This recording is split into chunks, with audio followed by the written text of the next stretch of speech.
এক নাটকের মাধ্যমে উল্টো এখন রাজনৈতিক চাপের মুখে রয়েছেন। এখন এর সঙ্গে যেটি যুক্ত হয়েছে, তিনি তাকে কাজ করতে না দেয়া হলে জাতির উদ্দেশ্যে জানাতে চেয়েছিলেন যে তিনি পদত্যাগ করবেন, এবং তার জন্য যে খসড়াটি তৈরি করা হয়েছিল ভাষণের, সেটি প্রচার হলে আরও বেশি হাস্যরসে পরিণত হতেন। এবং এই ভাষণের খসড়া নিয়ে এখন দেশ বিদেশের নানান গণমাধ্যমে নানান ধরনের কথা হচ্ছে, এমনকি নিউ ইয়র্ক টাইমসের মতন গণমাধ্যমেও তার সম্পর্কে অনেক কথা বলা হয়েছে। সে বিষয়ে পরে আসছি।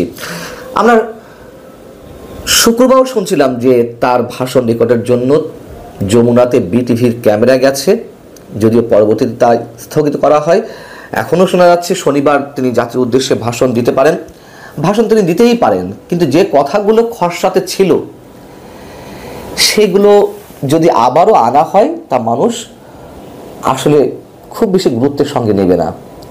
তিনি পদত্যাগের চূড়ান্ত কোনো সিদ্ধান্ত নিলে সেটি তিনি জাতিকে জানাতে পারেন, কিন্তু আমাকে এ করতে দেওয়া না হলে, ওটা করতে না দেওয়া হলে আমি পদত্যাগ করব, না হলে আমাকে একা কাজ করতে দেওয়া হবে, এগুলো ছেড়ে মানুষই হয়ে যায়। কি ছিল সেই খসড়াতে?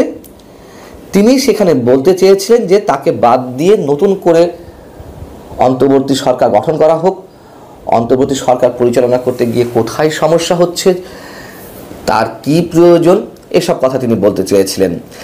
এবং দেশের যা পরিস্থিতি তাতে নির্বাচন হলে আদৌ তা সুষ্ঠু হবে কিনা তা নিয়ে তিনি সন্দেহের কথা বলতে চেয়েছিলেন।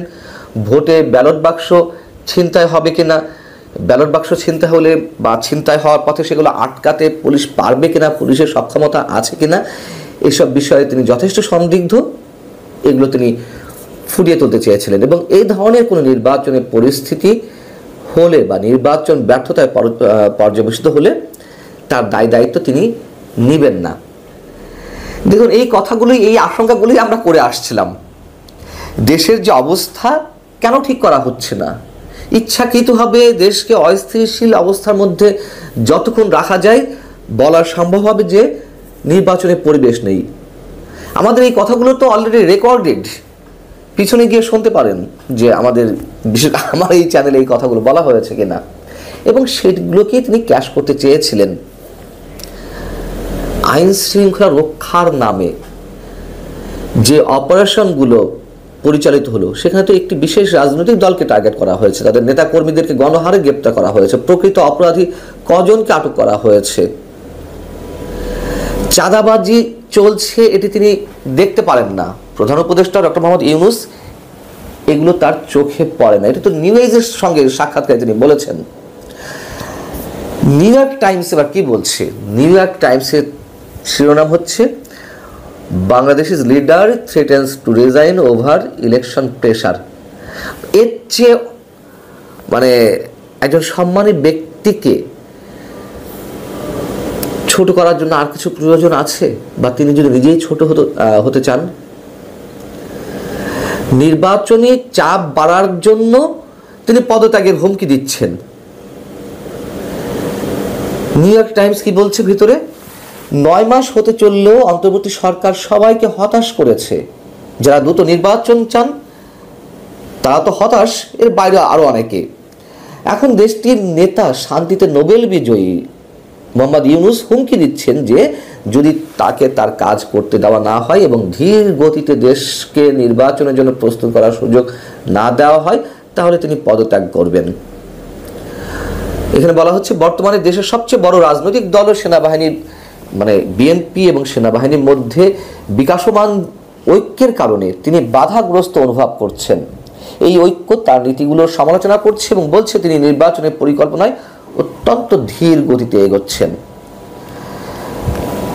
প্রধান উপদেষ্টার কার্যালয়ের বা যমুনার বা তার বাসভবনের কোনো এক কর্মকর্তা নিউ ইয়র্ক টাইমসকে জানিয়েছে যে এবছর নির্বাচন হওয়া উচিত বলে সেনা প্রধান সম্প্রতি যে বক্তব্য দিয়েছেন তাতে অখুশি হয়েছেন মোহাম্মদ ইউনূস।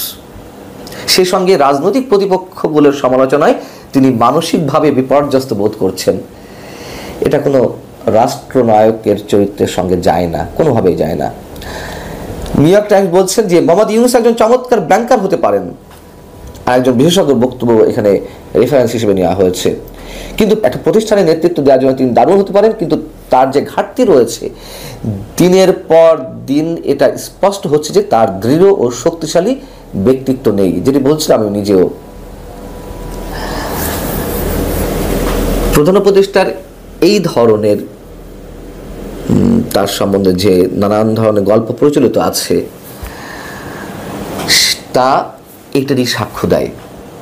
111-এর সময়ও সামরিক কর্মকর্তারা, সামরিক সদস্যরা তার বাড়িতে গিয়েছিলেন। 111 সৃষ্টির আগে তাকে তৎকালীন তত্ত্বাবধায়ক সরকারের প্রধান হতে বলেছিলেন, কিন্তু তিনি একটা জায়গায় গিয়ে আপত্তি তুলেছিলেন যে তার প্রশ্ন ছিল কতদিনের জন্য এই অন্তর্বর্তী সরকার। তখন বলা হয়েছিল 3 মাস, ম্যাক্সিমাম 6 মাস।